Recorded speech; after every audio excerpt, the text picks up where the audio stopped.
Okay, just making sure that you all can hear me. Hi, Madam Chair. Yes, we can. Great. I believe we have a quorum, so I'll go ahead and call the meeting to order.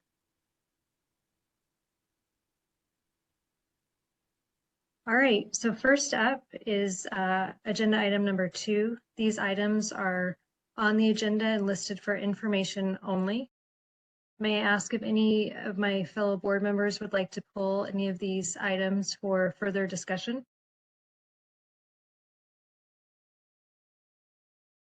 Okay, hearing none. We'll now move on to consent item agenda item 3. Do any of my fellow board members want to pull any of these items for further discussion or presentation? Hearing none, may I receive a motion to approve consent items 3A, 3B, 3C, and 3D? Move approval. I've got a motion by board member Zerker. Do I have a second? I will second. And a second by board member Moya. Thank you so much. All those in favor, say aye. Aye. Aye. Any opposed? Motion passes. Thanks so much. All right, now we will go on to agenda item 4A. And I will turn it over to Director Aguilar and her team for a presentation. Thanks so much. Good evening, Madam Chair, members of the board members. Tonight, we're happy to be here with Deputy Director Alonso Vitia and our partner, Ben Trump, with the Japanese Friendship Garden. We are going to give the board an update collectively on all the great work that is happening at the Japanese Friendship Garden. And with that, I will turn it over to Alonso and Ben. Good evening, Madam Chair, members of the board. Thank you so much for your time this evening. My name is Alonso Vitia, Deputy Director for the Downtown Division. Margaret T. Hance Park and its campus of operators provides a unique, culturally diverse experience to visitors. The Japanese Friendship Garden is one of the ideal partners for the department and myself. I am proud to work with and introduce Executive Director Ben Treff to provide an update on their operation, attendance, programming and education efforts, and of course, facility improvements. With that said, I'll turn it over to Ben. Thanks, Alonso. Thank you. My name is Ben Treff. I'm the Executive Director at the Japanese Friendship Garden. First of all, I just appreciate the opportunity to talk a little bit about the garden, our growth and successes over the last 7 or 8 years, and what it means to the community as well. So real briefly about myself, I've been involved in Japanese gardens and horticulture for about 25 years now. I have been incredibly fortunate to meet the teachers that I have and have gotten to work with over those years. Part of my apprenticeship with my first teacher was to travel around the United States and work at a lot of the different Japanese gardens across the US, and one of those gardens was the Japanese Friendship Garden of Phoenix. Then about 7 or 8 years ago, they offered me a full-time position, which I eventually accepted. And I've been at the garden ever since. When I came here, I was tasked with elevating the quality of the garden itself with the initial design, and it was in some ways a tall order. We have a difficult climate, as many of you know, but I think we've done extremely well over the last 7 or 8 years. So this is our current operational structure. When I joined the garden, we had 3 full-time employees. I'm happy to report we have considerably more than that now. We have 18 employees at this point, and we are recognized across the United States as one of the top Japanese gardens in the United States. I feel pretty honored. In October, I've got the opportunity to give the keynote address at the International Japanese Garden Conference in St. Louis, which I'll be talking about what we've done here to grow this garden, but also not just in terms of the garden itself, but also our programming and educational opportunities. Growing this quickly is really great. It also presents some challenges. And so we have developed more partnerships over the last 5 years or so, including the Piper Foundation over the last year. And I'm really glad that we have their help for some of our expansion and capacity needs. This is our attendance trends and statistics over about the last 7 years. You can see the numbers, of course, for yourself. The budget has increased substantially, as you can see, and that means that we can hire more people, take better care of the garden, and do more for the community too, because we're not so dependent on budget getting us through each day. This is our programming and education. So plenty of people, I think, still don't know that we even exist in downtown Phoenix. I think perhaps even less know that we do the degree of educational programming and workshops that we do. And you can see the growth of those statistics here. We have a couple of 15-year employees. One of them was part-time for a long time from Japan, who have quietly grown our programming and education to what it is today. Their strong suit is not promoting themselves or the activities that we do, and so that's one of the things that we're trying to get out there now, so that people know everything that we do at the garden. We've always done a lot of workshops and programming for children, but this year we're formalizing it, and so that there's a name to it. And there will be a way for people to sign up for it. We're calling it the JFG Kids Club.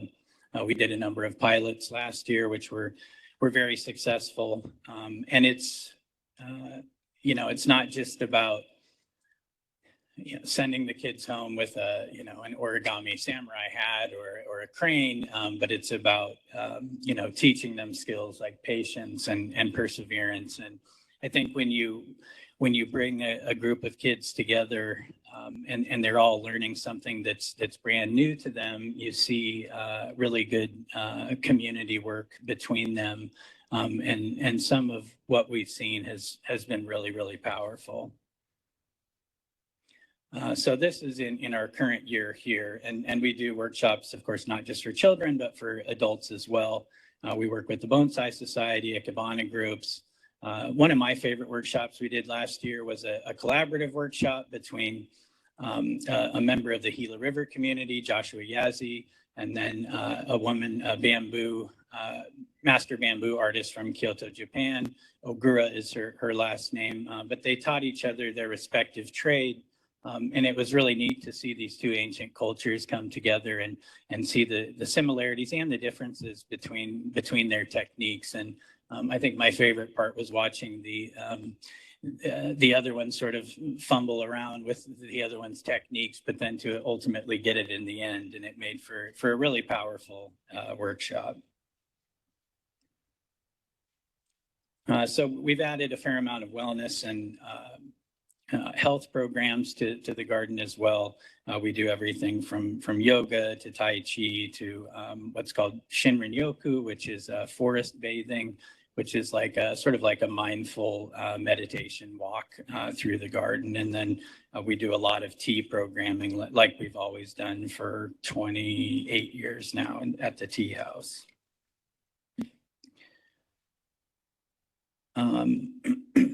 I mentioned partnerships earlier. I was lucky enough to travel to Japan with the mayor and former District 7, Ms. Ansari, which was a really great experience. And I think it showed the mayor and Ms. Ansari the power of gardens in Japan and how important they are to the culture.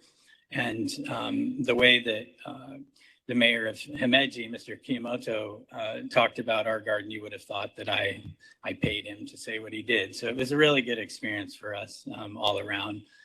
City of Phoenix, of course, is our biggest partner.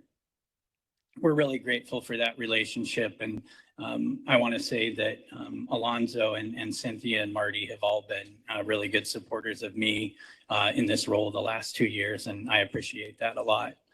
Makita is one of our bigger corporate sponsors, and you can see 3 of us there with everything that they gave us, or actually not even everything they gave us this past year, but it's allowed us to become entirely electric in the garden with the exception of mowers, which they have promised they're going to dedicate or donate to us, I should say, later this year. Mr. Okita, who I'm standing with there in Japan, is the designer of our garden. He's regarded as one of, if not the best in the world now. The garden has invested resources in myself as well as other staff members to travel to Japan and work with him. I spent 3 months working with him on this garden you see here, which we amazingly built in 3 months, and that's a pretty small part of this garden. Again, I just feel really fortunate to have gotten to learn from him, and he still makes regular visits to the garden as well. Japan Foundation is one more partnership I want to mention. They have supported some of our workshops, but they also have provided us with an employee for the next 2 years under the Japan Outreach Initiative. And so we have a dedicated employee for the Kids Club as well as some of the other cultural workshops that we're doing at the garden. And so we're really appreciative of that partnership as well. Staying authentic to the garden, not just the garden itself, but also the facilities is very important to us. So as needed, we've brought craftsmen and women from Japan to help with some of the updates that we've needed over the last few years at the garden.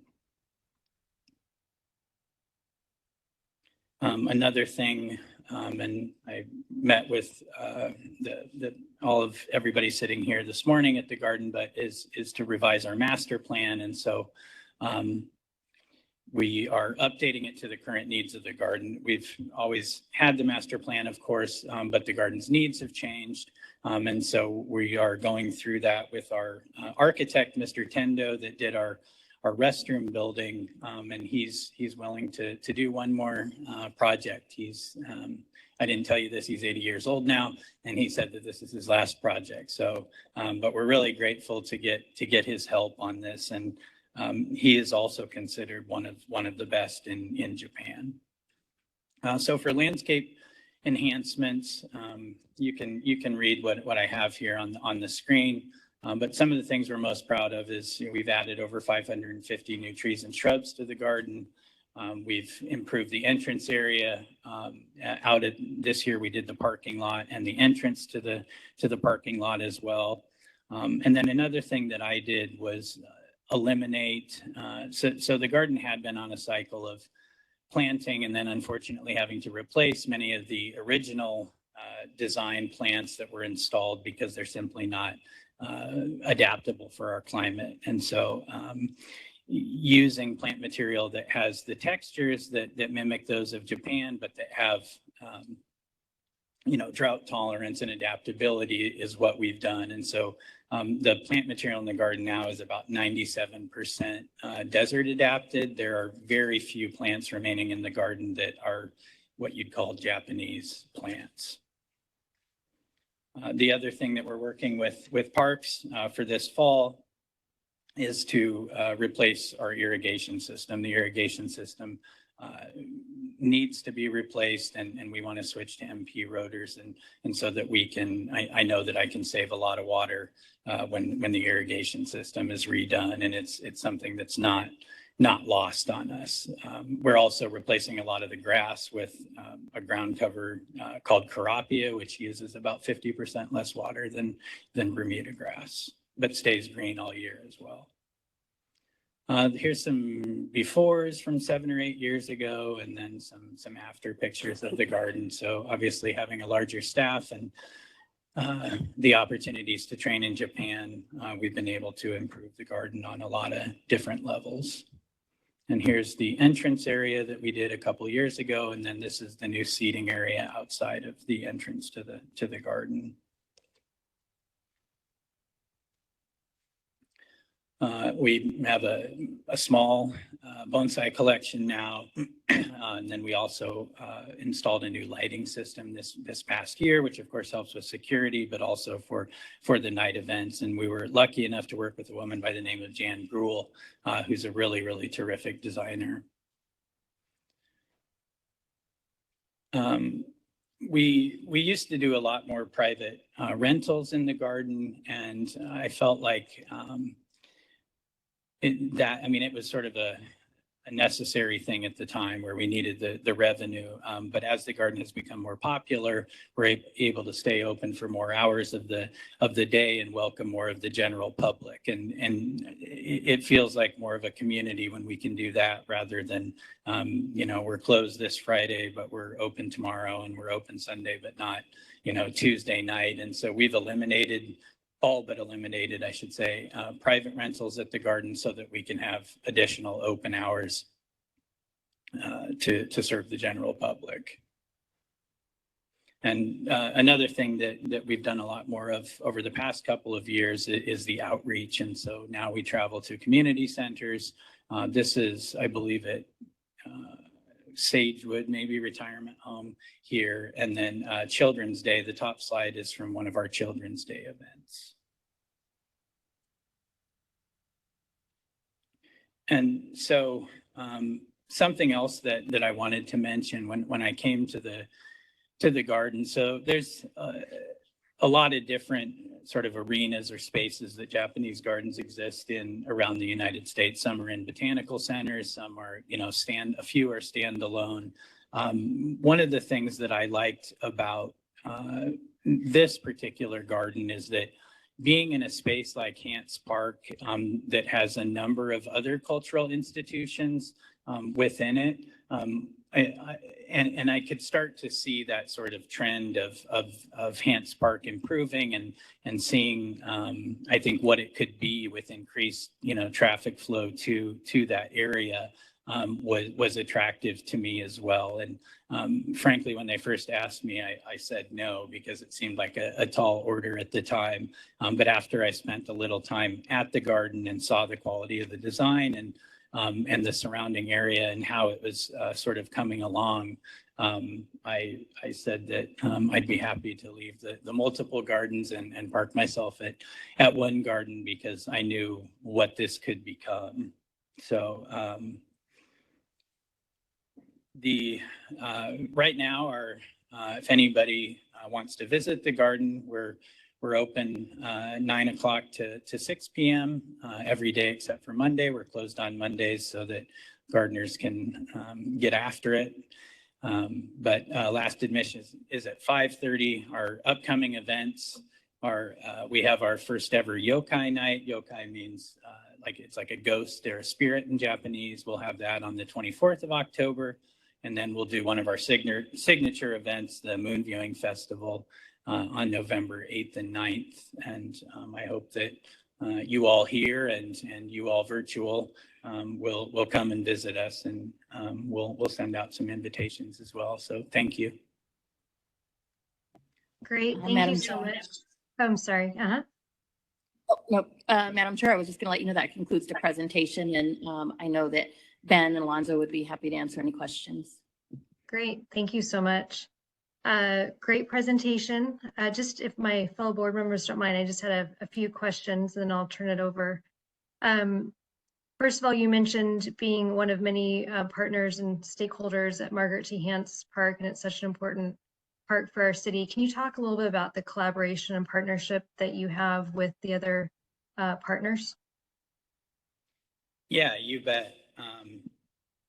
One of our events that we did last year, I'll give a specific example. We do what's called the International Tea Exhibit. And so for that, the Irish Cultural Center came over, and what that is a demonstration of how different cultures present tea. And so there's tea ceremonies of multiple kinds that happen, but of course tea is pretty universal as a drink and as an activity that brings people together. And so for that particular one, we had Jeffrey from the puppet theater brought a Navajo gentleman who served tea, and then also from Irish Cultural Center, they sent people to serve the Irish tea, which I was a pretty big fan of, actually, as well. So that was a specific event. We're all, of course, part of, well, I don't know about all of us, but many of us are a part of the Hants Park Conservancy as well, and contribute to that. We're on the board of trustees of that also. Great, thank you. Just one other question. If you could flip back to the slide, mention the increase in attendance. Yeah. It was at the beginning. So I know, I mean, you've given a great presentation about just strengthening your programming, and it sounds like you've reached out and had a lot more activity with your partners. Are there other marketing activities that you would say have attributed to this increase?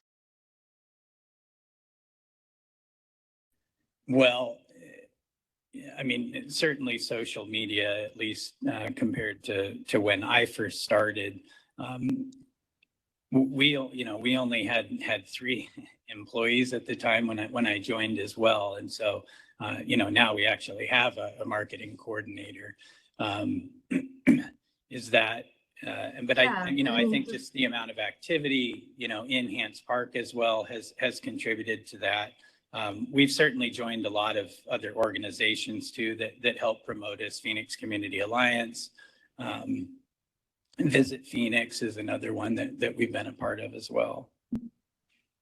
Well, just looking at this increase in revenue and admission attendance, it's great. So keep up the great work. Thank you. Turn over to my fellow board members if you have any questions or comments.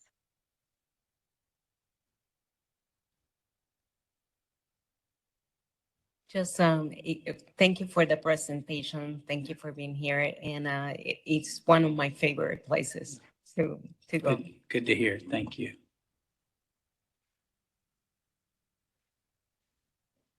Okay, hearing no other questions, and this was on for information only, we'll turn over to Director Aguilar for the next item. Thank you. Sure. Good evening again, Madam Chair and members of the Parks Board. Our next item is a presentation on our post-summer update. We are very pleased to report that we had a successful summer. Summer is a critical time, obviously, when children are out of school for a much greater period of time. And the Parks Department provides some really essential services. So we are going to have Recreation Supervisor Tony Salinas and Aquatics Supervisor Becky Kirk give us an update on all the fantastic things that took place over the summer.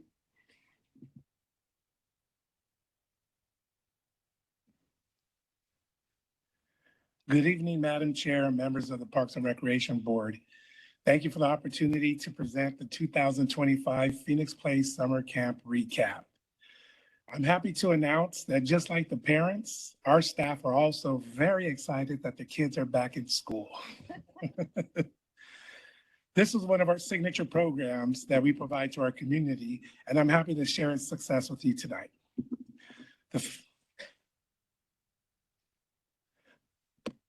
The Phoenix Place Summer Camp is an indoor program facilitated at 26 Phoenix community and recreation centers throughout the city. Camps vary in size, but can accommodate 40 to 150 participants ages 6 to 12.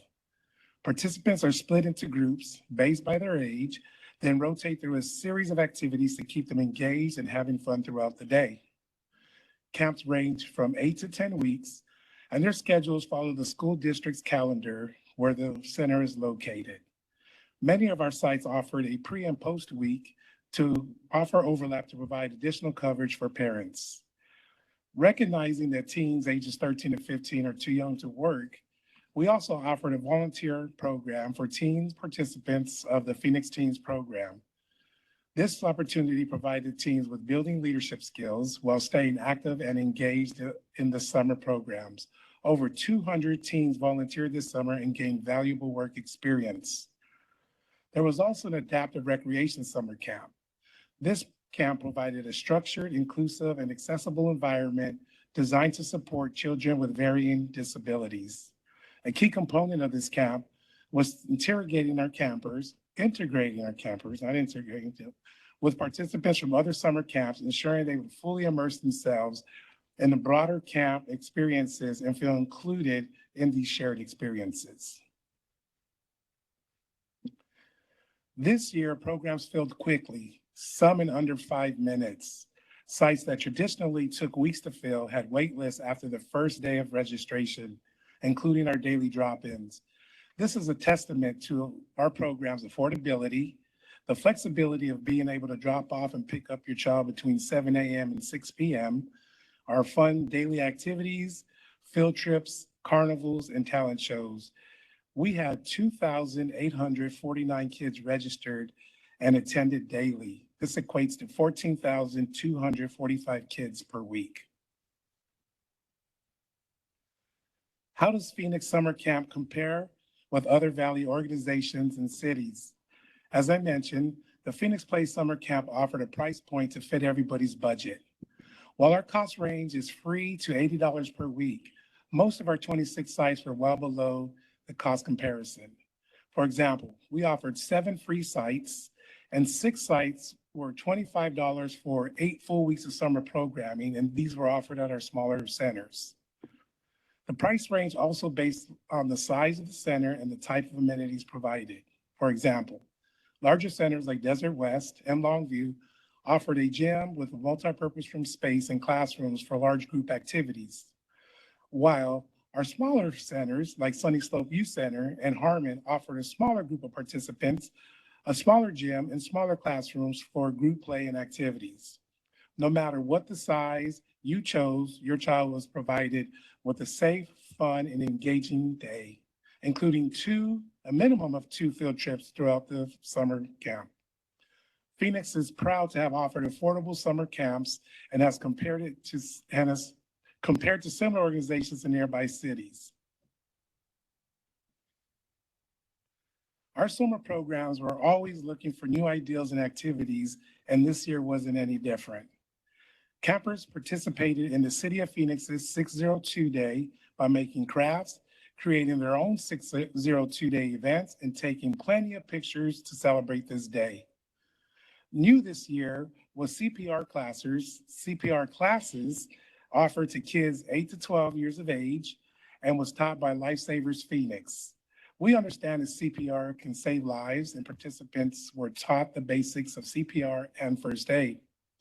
This is a perfect example of keeping kids engaged, and maybe, just maybe, they learned a thing or two. Camps also had a pep rally that included games and gym activities with staff participant and volunteer participation. Teams were created in each age group and assigned a different color for each team. Teams were allowed to create their own team spirit posters, engage in friendly competitions, which was fun for everybody. What did they win, you might ask yourself? Well, of course, summer camp bragging rights. Food is a vital resource for us all, but especially children when they're active at a summer camp. To help ensure kids were fed, we partnered with school districts and community food programs to provide meals on a daily basis. Some of the participating school districts and organizations were Washington, Deer Valley, Phoenix Union, Roosevelt, Civitan Foundation, and LEAP. This was a free service, and kids were provided with nutritious and balanced breakfast, lunch, and snacks that kept them fueled and regulated for a day, provided an opportunity to follow school lunch schedules. To make sure food didn't go to waste, a shared table was offered. The shared table allowed participants to place uneaten food and unopened beverages on a designated table for participants to enjoy. With the help of our partners, our camps were able to serve over 2,000 meals daily. When needed, kids were provided with additional food to take home for the weekend. It's also important to mention that kids could have brought their own lunch if they chose to. The Phoenix Place Summer Camp experience was based on fun. This summer, staff created new opportunities to include age-appropriate escape rooms, game show recreations like Deal or No Deal and Jeopardy. We included swim days and an end of season, end of summer carnival. Special presentations from Arizona Science Center, Craig Davis Magic Show, the Yo-Yo Guy, Wildlife World Zoo, and visits from our very own park rangers were also included. Field trip locations were Urban Air, Slick City, Jake's Unlimited, Main Event, and Harkins movie theaters, to name a few. During camp, each site sent weekly newsletters in English and Spanish to keep both parents and campers up to date on activities and adventures for the planned coming week. Some of the information included in these newsletters were food menus, swimming reminders, what to bring, not to bring, and field trip information. At the end of the 2025 Phoenix Place Summer Camp, we wanted to capture the true feelings of our program. So staff sent out a survey and compiled the results and found out our registration process. By implementing a weekly registration option, all centers received positive results, which was a close split between monthly registrations. The program scored well with a 4.69 out of 5, meeting parents' expectations. Kids also found the program fun and enriching with a 4.71 out of 5 stars. 36% of the survey said location was a key factor in selecting a camp, followed by the price at 32%, then our amazing and awesome staff of 17%, and finally, by a friend or family member attending the camp with 12%. With this information and evaluations, staff has begun the process of planning for 2026 Phoenix Place summer camps.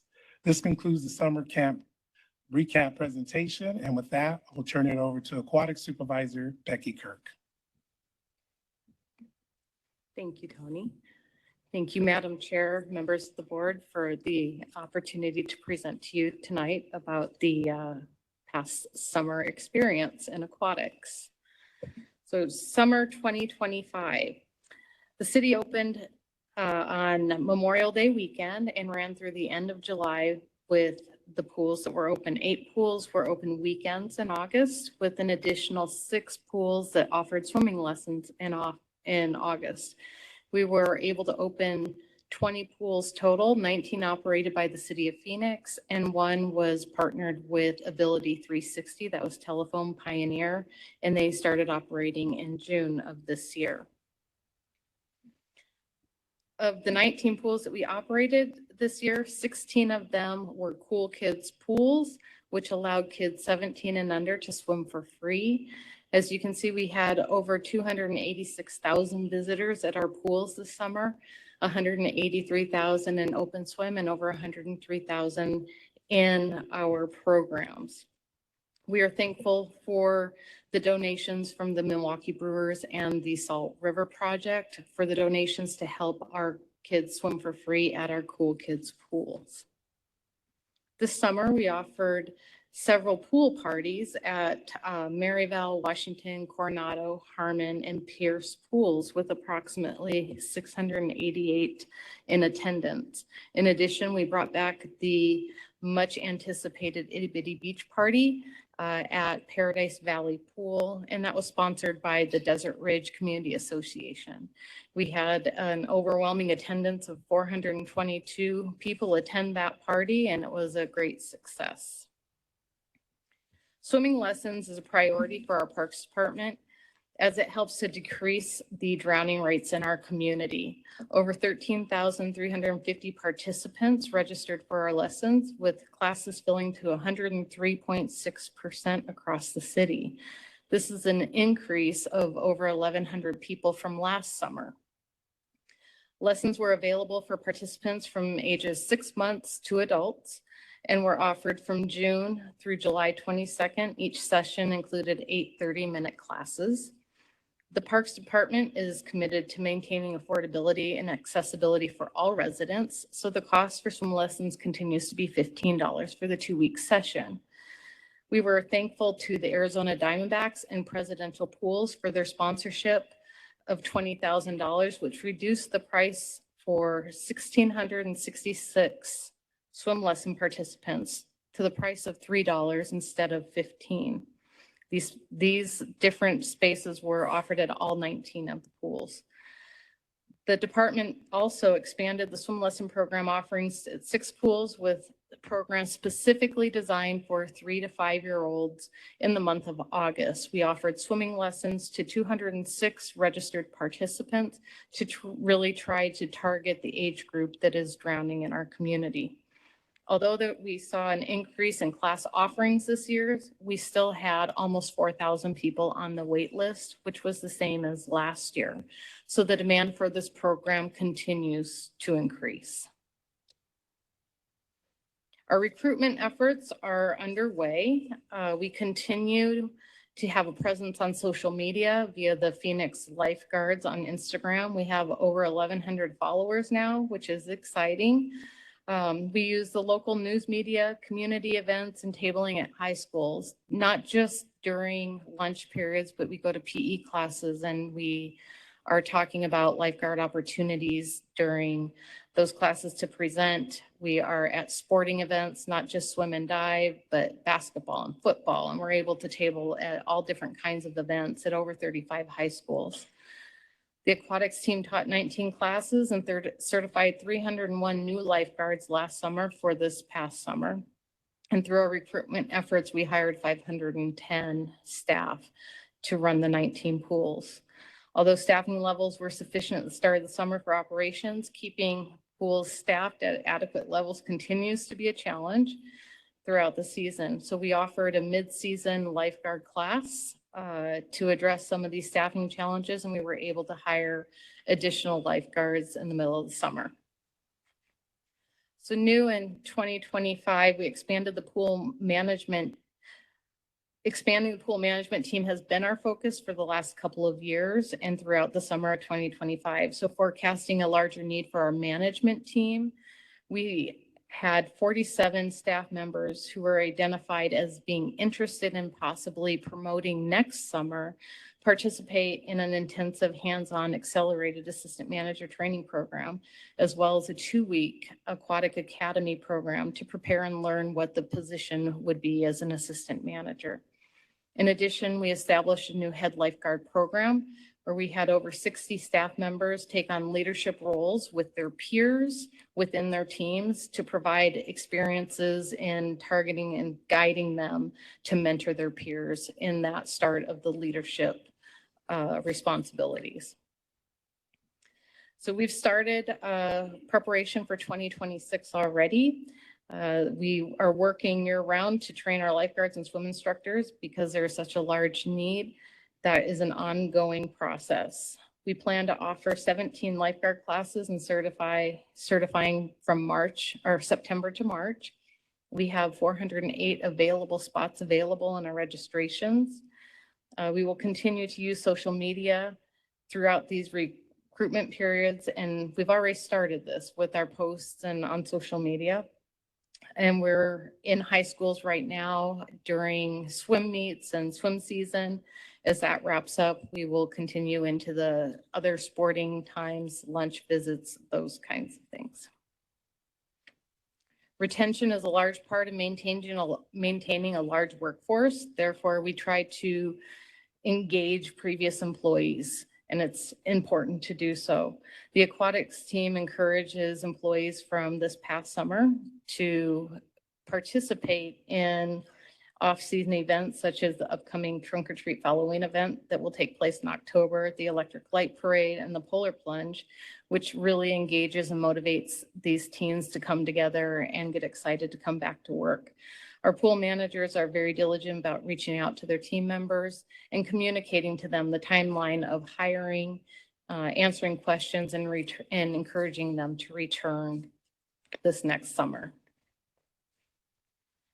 The Phoenix Parks and Recreation Department is nearing the completion of the East Lake reconstruction. The project completion is anticipated in October. Through community engagement efforts, neighboring residents provide input both in person and online, voting on 3 proposed designs for the main pool and interactive toddler pool. Based on this feedback, community-selected designs are being constructed. The project includes installation of a pool heater, enabling us to have year-round lifeguard training opportunities in the area, and the grand opening is tentatively scheduled for October of 2025. Through the go-bound process, Maryville Pool was selected to be renovated, while Maryview and Holiday Pools are also being repurposed into splash pads. Currently, staff are collecting input through a community engagement process where citizens can vote online or in person. 3 designs for each project have been provided. The installation of heater will also be at Maryville Pool, which will allow us to teach classes in the west side in that neighborhood as well throughout the year. And these are pictures of the 3 designs for the pool. And at this time, that concludes my presentation. Thank you. And if you have any questions, please let me know.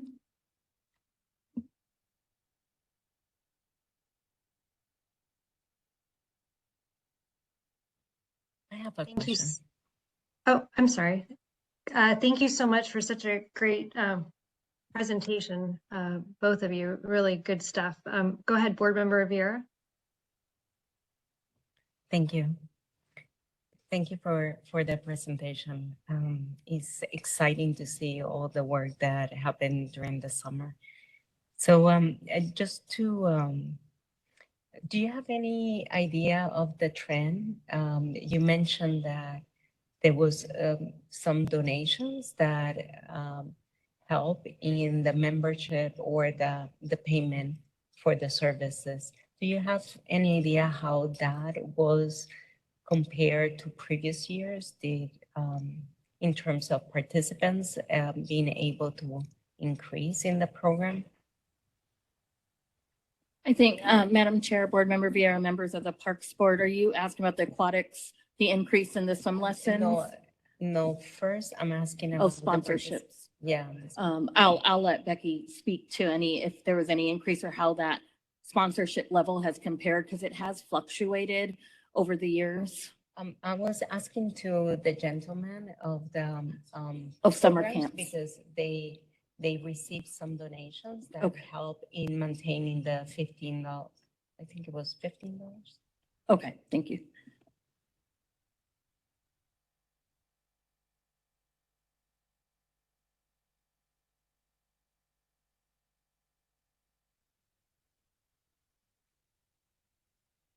Board Member Vieira, I think there might be some confusion. There was no scholarship money tied to the summer camp program. The scholarship money is tied to aquatics. We have, in terms of what we're able to get donated or sponsorship, I should say, from different organizations, but we don't have that as part of the Phoenix camp, Phoenix Place summer program. So sorry for the confusion. Okay, thank you. Sorry for that. Sorry about that.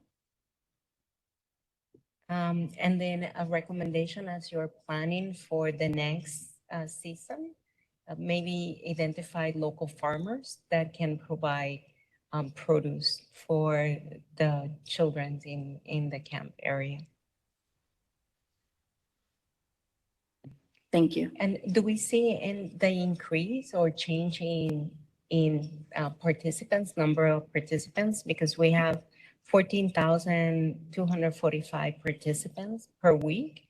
How does that compare with previous year?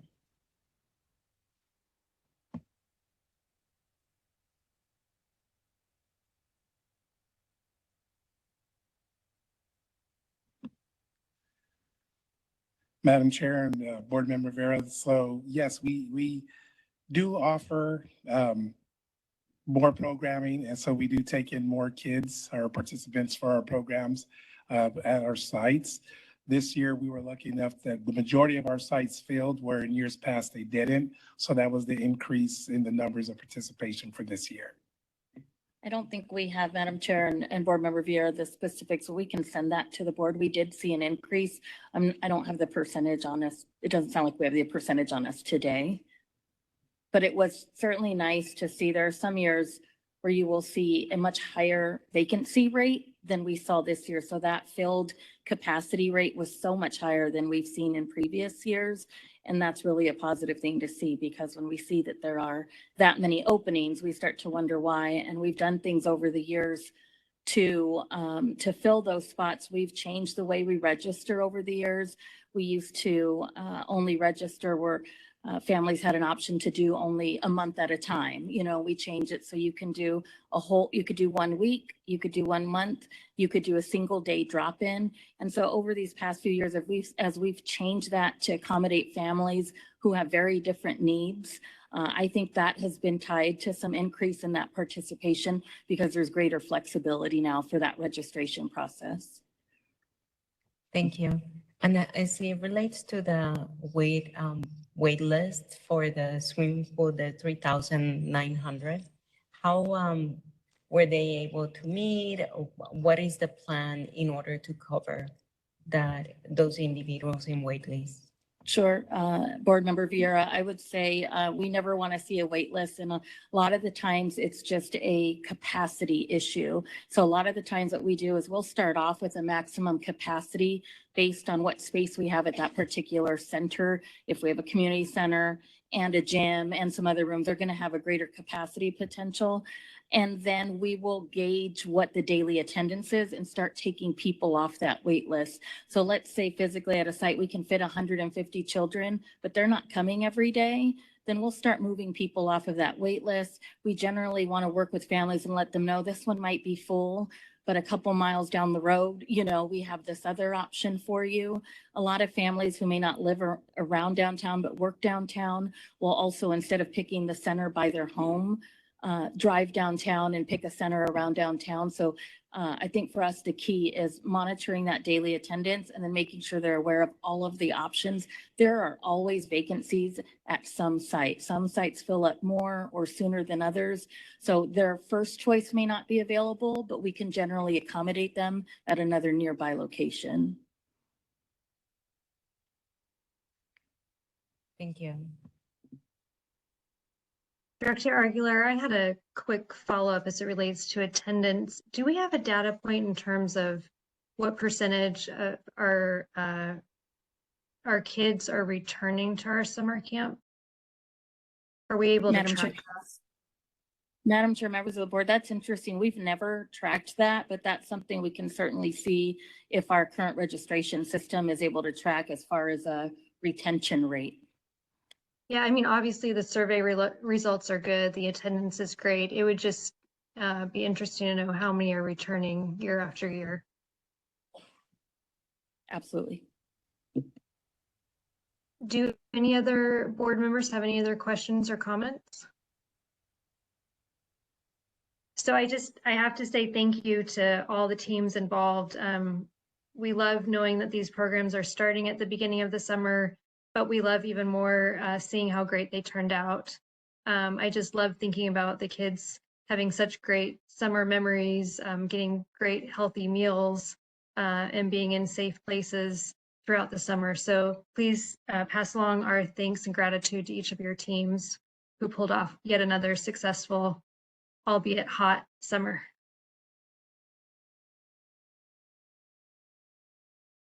And with that, we will go on to item 5A, request to extend the closure of Hilaria Rodriguez Park. I'll turn over to you, Director Aguilar. And just as a reminder, this item is listed for possible action.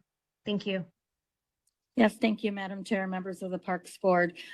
We are here to provide you with an update on all of the efforts that have been going on with multiple departments, including the Parks Department, to reopen Hilaria Rodriguez Park. You will recall that you approved the temporary closure of this park due to some negative challenges we had been experiencing.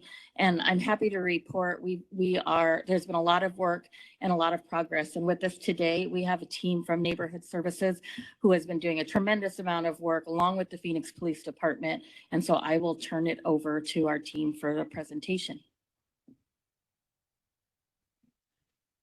That's it. Lisa, it's the Lisa and Doug show.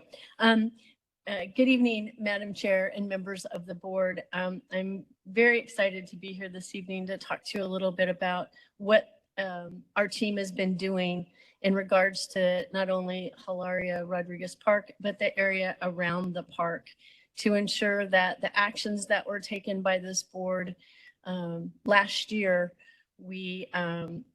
that we were working to ensure that the park goes back into the hands of the community in a safe way. the first, oh, I get to, this is, yeah, all these beautiful pictures of all these things that you've seen, and this is what I come with. And so but this is the reality of what was out there next door to the Hilaria Park when we came to you back in November and requested the closure of the park while we got our arms around pretty much the situation. The property that was located at 2821 East Adams was open, vacant, blighted, lots of trespassing, and there had been a few fires that had happened not only at the property, but also in the alley and around the area.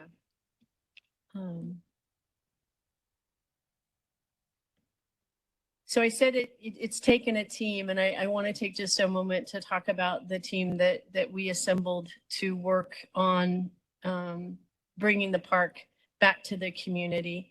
And we met on a monthly basis.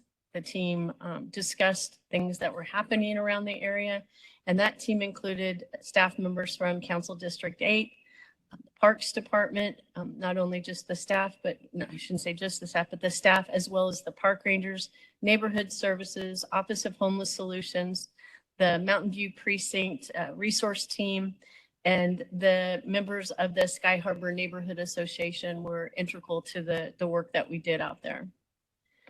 Just a little bit about the timeline. We had hoped that we would be able to come back to the Parks Board earlier in the year. However, the property at 2821 East Adams was owned by HUD. There was a loan that had been had to be foreclosed on in order for HUD to be able to move forward and do some of the stuff that needed to be done at the property. From November to January, we saw the property continue to deteriorate. So neighborhood services, we hired a contractor and went out and cleaned the property because of the large amount of trash that was accumulating and creating some potential health hazards. In late January 29th, the property was foreclosed on by HUD. In February, the property went into a foreclosure auction. Unfortunately, there were no buyers. And in March, HUD signed, we very persistent with Doug Ming's help, and Doug is the neighborhood specialist for the area. Doug, I think, has been on the phone with HUD almost every single day trying to get them to be a part of our team. But we were able to acquire an authority to arrest in March, which gave the police department the ability to go onto the property and arrest folks that were there and were trespassing. We installed no trespassing signs. In June, the eviction was completed by the sheriff's department. We had one individual left, and that was the individual that was the property owner. He was evicted by the sheriff's department.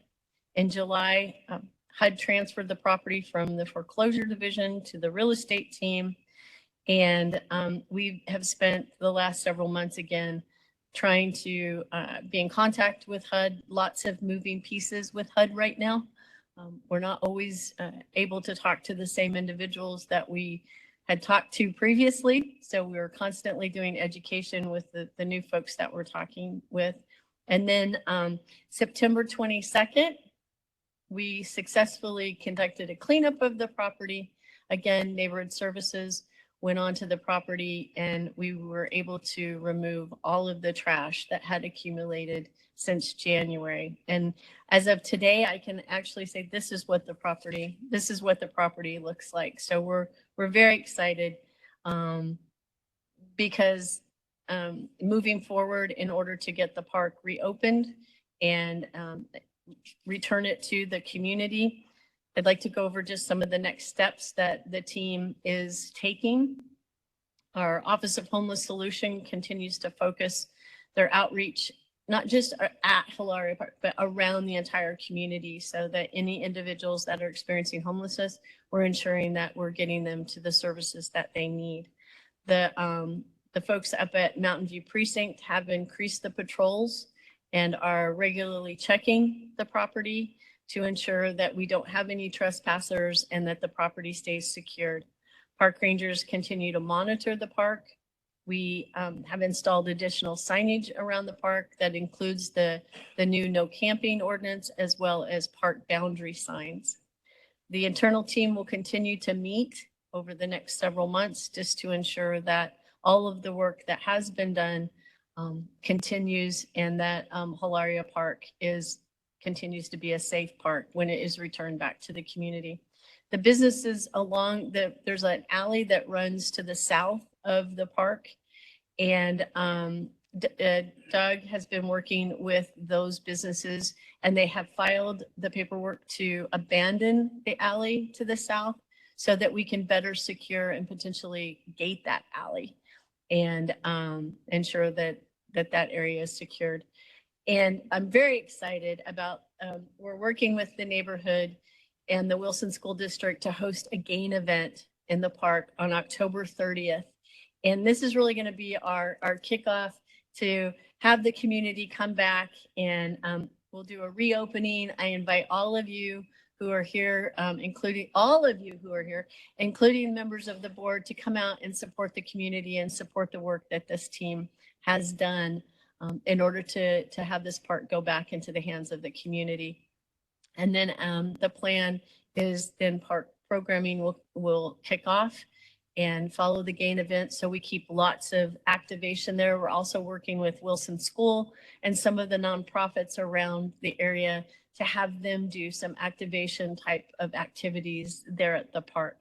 And again, come out and join us on October 30th. We are going to have a great event and all kinds of fun stuff. The police department will bring out a lot of their different vehicles and things, and we're inviting the nonprofits again. There's a number of nonprofits around to come out and celebrate the reopening of the park. Thank you, Lisa, and to Neighborhood Services for being here tonight.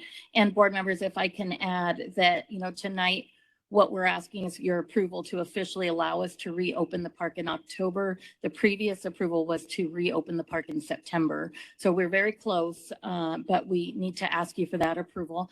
And also, we focused on the house tonight, but just a reminder that Hilaria Rodriguez Park is less than an acre. And so it was really problematic that this house that was known for crime and drug activity was just a constant spillover into the park. And when you have a park that small, it makes it really challenging for an individual or a family to go and enjoy space when it's very dangerous. And so PD has done a tremendous amount of work, Neighborhood Services, as you heard. And so it's really been a true partnership with the neighborhood to try to take steps to resolve those issues that surround the park, not just within the park, so that we can reopen successfully.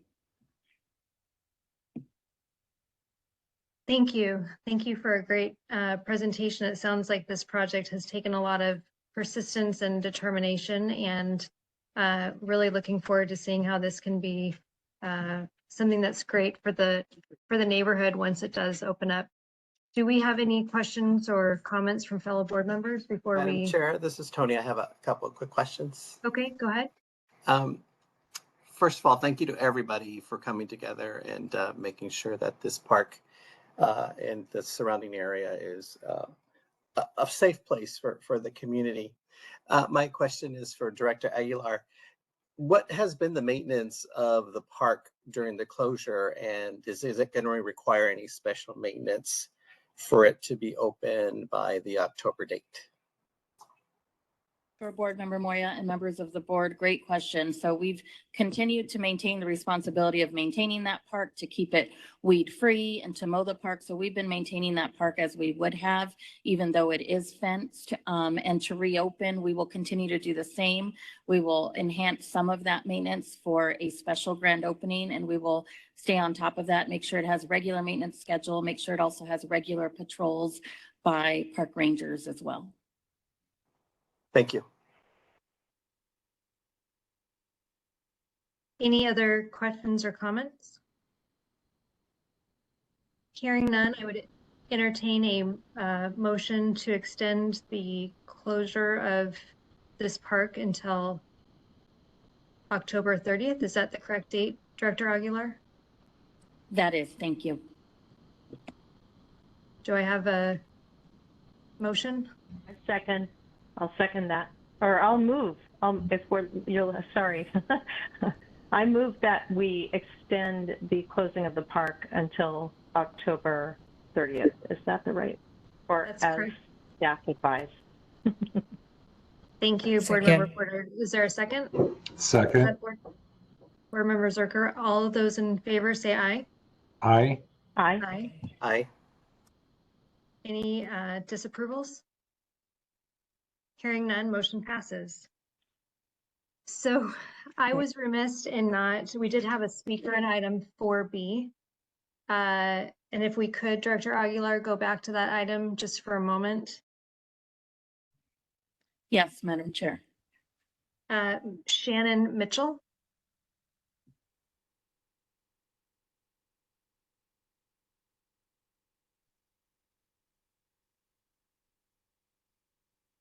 Director Aguilar, is Ms. Mitchell in person or virtual? Virtual. Shannon, can you hear us? We show her as unmuted and on. Ms. Mitchell, if you can hear us, you'll have 2 minutes.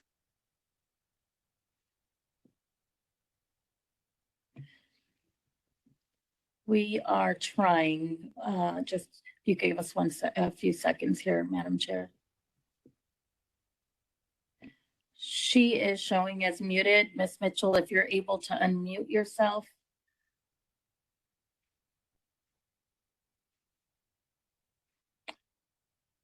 I'm sorry, Madam Chair, we can't seem to get her on. We can move on and try to come back one more time. Yeah, that item was not on for action, so if we can get her back on, that would be great. That was my mistake. All right, moving on to item 5B. And as a reminder, this is on for possible action as well. Thank you. Yes, Madam Chair, members of the board, we are here with an exciting update on an undeveloped property that we have, park property in Northwest Phoenix. And with us today is Deputy Director Bob Adams, who's going to give us an update and talk about the community engagement process that we have conducted and propose a master plan for your approval tonight. All right. Good evening, Madam Chair and members of the board. I'm here tonight to share the vision for the new neighborhood park located at Inspiration Mountain Parkway and Molly Lane. The planning process was a collaborative effort between Parks and Recreation staff and the steering committee of 12 dedicated neighbors. This group met 3 times late last year and early this year to shape the park's vision. The land was officially designated as a park space back in 2005. It spans 13.91 acres and is located west of Inspiration Mountain Parkway and south of Molly Lane, east of 56th Avenue Drive. On this map, the new park is located south of Inspiration Mountain Park, south of Inspiration Mountain Elementary School, and is shown with a star on the left side there. And then it is approximately 1.5 miles west of Dean Hills Park and north of Happy Valley Road. Working together as a steering committee in the city, we developed 2 park concepts and brainstormed several potential names. These ideas were then shared with the public for feedback. Both concepts included the following key amenities: 28 space parking lot, ramadas for shade and gathering, 2 unlit play areas, a challenge course and fitness stations, a multi-age playground, family-friendly games like cornhole, horseshoe, and ping pong, a butterfly garden with a nature trail, sidewalk access to support safe student commutes through the park to the school. In addition, during the visioning and design discussion, we emphasized the importance of addressing shade throughout the park and the water conservation and how the park was designed. There were 2 key differences in both concepts. Concept 1 features a small amphitheater and a bank shot basketball court. In concept 2, the differences included volleyball and basketball courts instead of the bank shot, and then a pump track for bikes and scooters. This would be the first pump track in the Northwest Division. All the other amenities were very similar in nature that I stated before. While both concepts are similar, they differ in layout and specific amenities. As we move into the design phase, residents will still have further opportunities to weigh in on details like playground equipment, pump track features, and family game selections. During the public engagement, we launched an online survey. We mailed over 3,000 postcards to homes within a 1.5-mile radius of the park. We emailed nearby neighbors through our ActiveNet system. We put QR codes that were posted around the future park site. And the neighborhood association also included the survey in their newsletter. We received 595 responses, with 74% of them favoring Concept 2.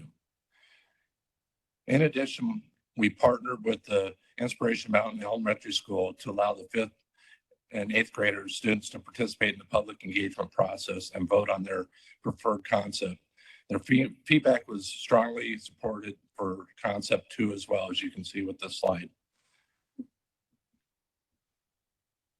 Another question that we asked was, what were the top amenities that people were looking for and the residents were looking for?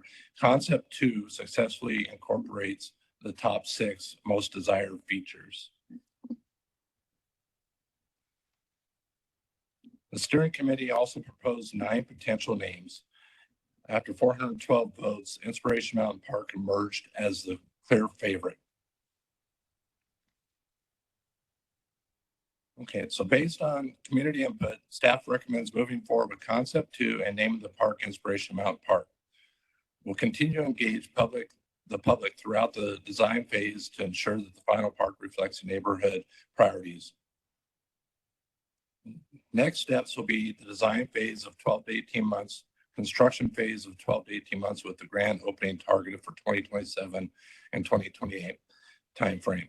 Tonight, we are asking for the park board approval of the staff recommendation. Thank you for the opportunity to present the vision of the future of the park at Inspiration Mountain Parkway and Molly Lane. We're excited to bring this vibrant community space to life with your support. Are there any questions? Thank you so much for the presentation. We do have a speaker on this item, and so I want to make sure that I give that individual an opportunity to speak. So could we do that before we have any board comment or questions? Megan Yes, Avalos. please. Okay, Megan Avalos.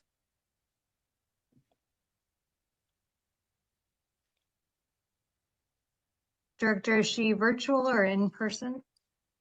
She is virtual. Okay. Megan, are you able to hear us? Yes, can you hear me? Okay. Thank you, Megan. You have Yes. 2 minutes. Okay. Good evening, members of the Parks Board. My name is Megan Avalos, and I am a City of Phoenix employee, a resident of Stetson Valley, and I'm very excited to be speaking on behalf of the steering committee for the new local park at Inspiration Mountain and Molly Lane. First, I would like to express my sincere gratitude for the opportunity to help shape the vision for this space. This was an incredibly rewarding process to see the ideas come to life, and it really resonated with our local neighborhood and elementary school. The Parks Department was very thoughtful and collected community responses, not only from adults, but also from our local elementary school. Thank you for including Dr. Schwarting, the principal of Inspiration Mountain.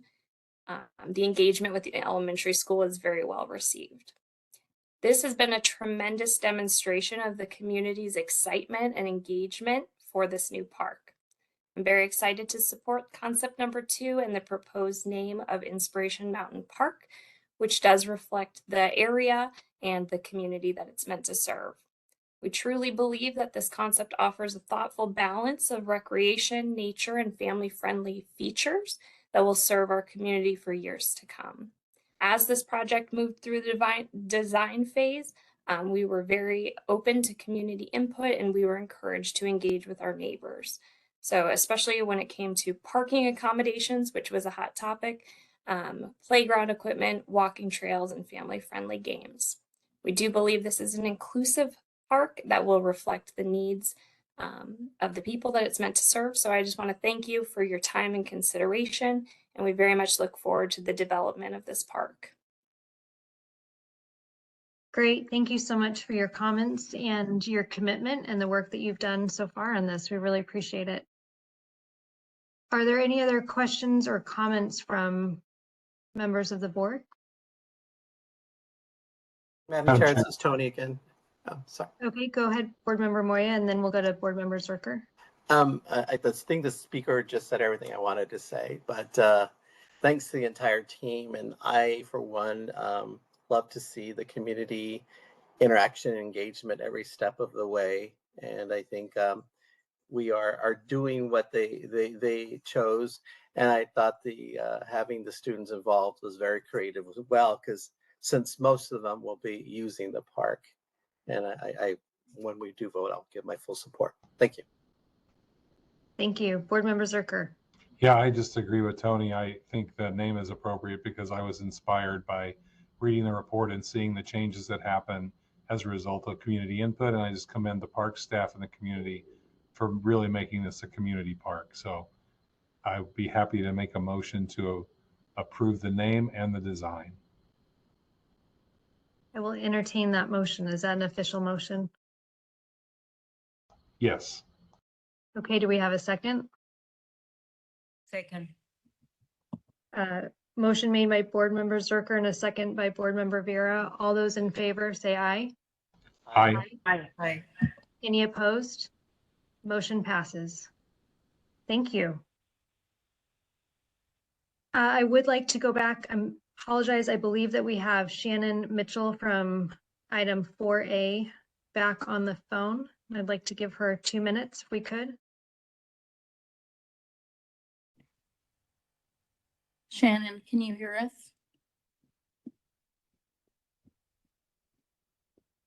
Yes. Can you guys hear me? We can. Great. You've got 2 minutes. Thank you so much for Wonderful. your patience. Thank you, guys. Good evening. Thank you so much for giving me the opportunity. My name is Shannon Mitchell, and I am here as a City of Phoenix resident and talking about the summer programs that the Park and Rec offers. My 6-year-old attended this last summer for 9 out of the 10 weeks and really had the opportunity to experience 3 different locations, which is the Paradise Valley, the Deer Valley, and the Sunny Slope. Each site had its own unique feel, but across the board, the program was consistent, safe, fun, structured, and very welcomed. Why I'm coming to you today is because as you guys plan for the next year, there are a lot of families that really rely on these programs.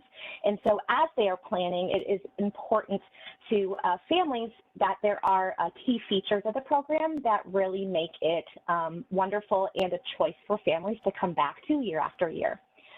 One of them is being the 7 a.m. start time. As someone who works and is in a 2-parent household who both work, it really is essential to have the 7 a.m. start time. In addition, not all of the sites have pre and post weeks.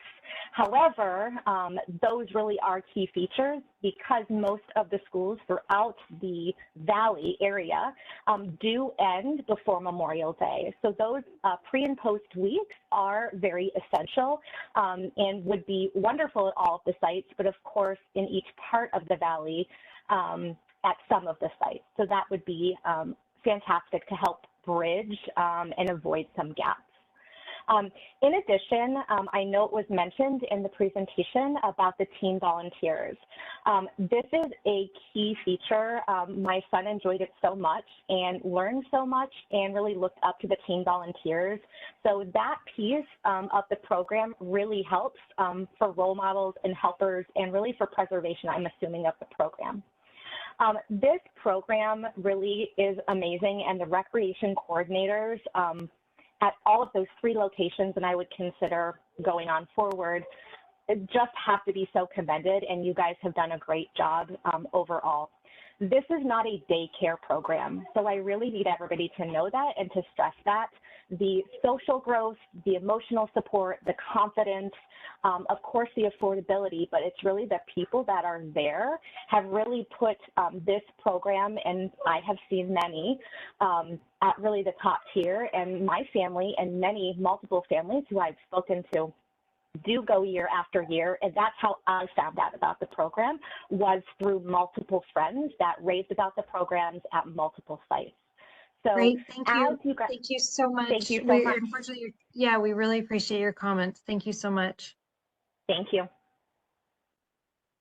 Okay, we are now at agenda item number 6, call to the public, and we have one speaker, Michael Norton.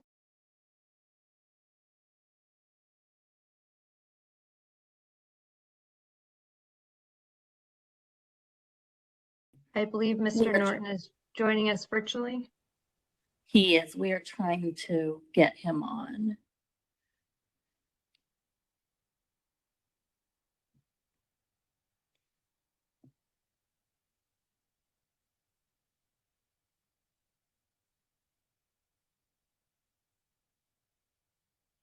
Mr. Norton, can you unmute or can you hear us?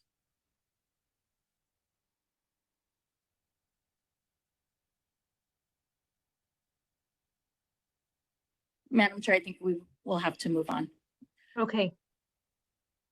All right, on to the board chairperson's report. I do not have a report. I just want to say thank you for your patience. Chairing this meeting virtually is a little bit more challenging. So if I wasn't here on a work trip, I would be there. But great meeting tonight. And I will go on to the next agenda item. Do I have any other board comments or requests? Madam Chair. Uh-huh.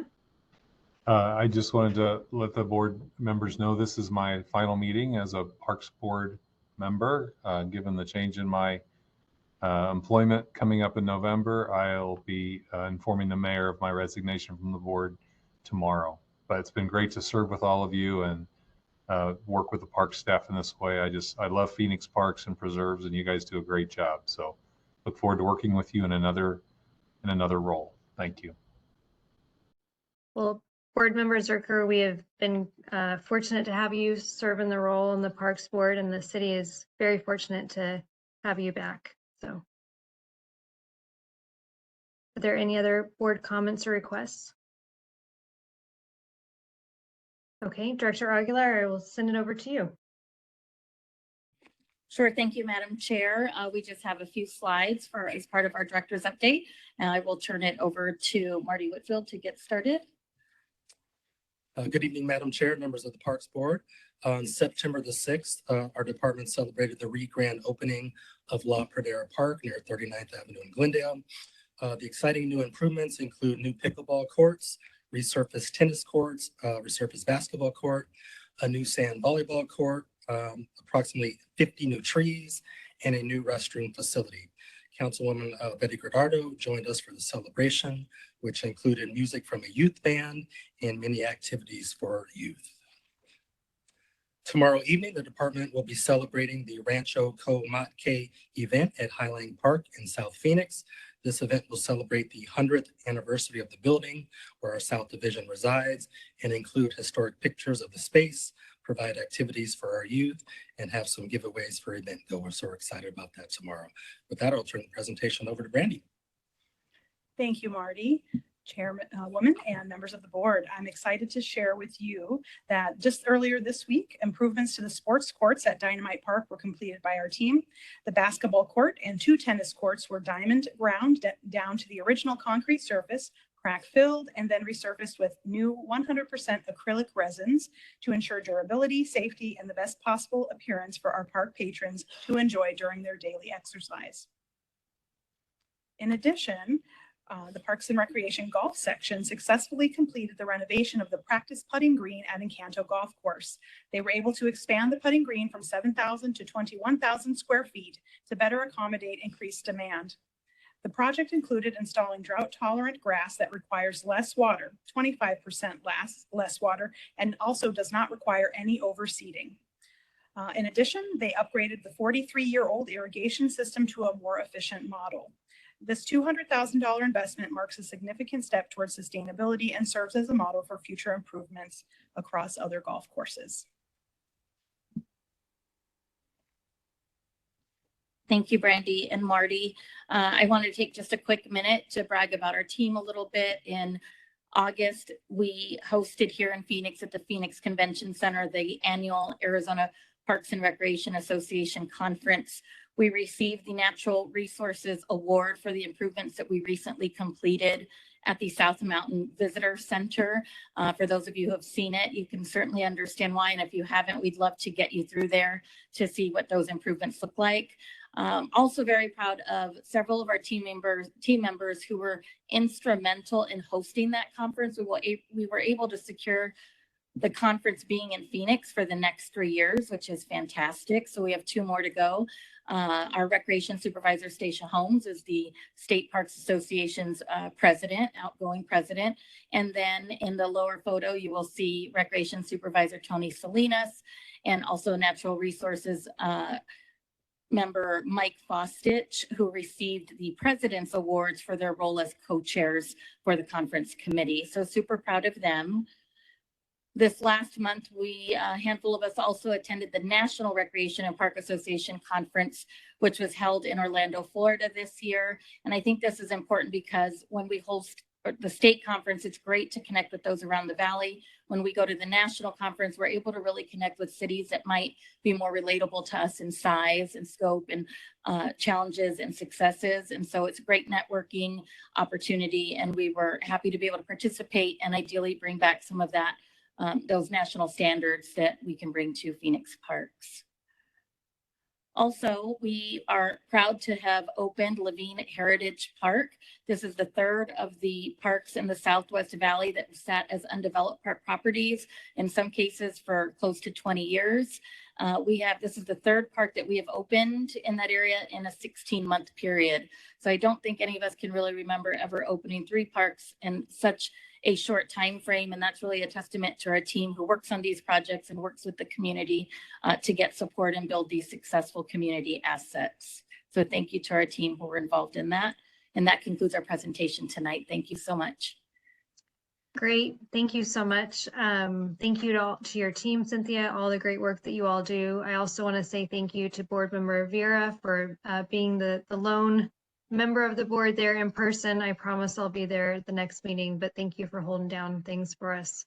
All right, everyone, with that, we are adjourned. Have a good night. Thank you.